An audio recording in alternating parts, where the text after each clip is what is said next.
Baik, alhamdulillah kita hari ini 3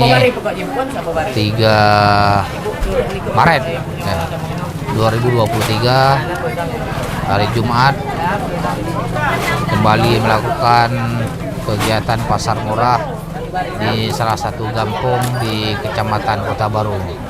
Terima kasih sekali lagi, apresiasi kami, ucapan terima kasih atas nama rakyat dan masyarakat Aceh Besar pada pemerintah Aceh, pada Bulog, pada jajaran di Kabupaten Aceh Besar, baik Dinas Perindustrian Perdagangan, kemudian Dinas Pangan, dan seluruh unsur Muspika. Hari ini kita juga dibantu oleh TNI Polri, ada Danramil bersama anggota, Kapolsek bersama anggota, dan Camat bersama seluruh anggotanya kembali melakukan dan mendukung penuh pasar murah ini di sentra-sentra masyarakat yang sangat membutuhkan.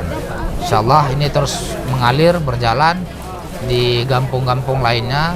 Besok kita insya Allah bergerak ke Lamteba yang juga menjadi wilayah terpencil atau yang agak berjarak dari lokasi hari ini. Dan insya Allah kita terus bergerak dan memperkuat ekonomi masyarakat. Mohon bantuannya terus, mari bersyukur setiap saat. Terima kasih.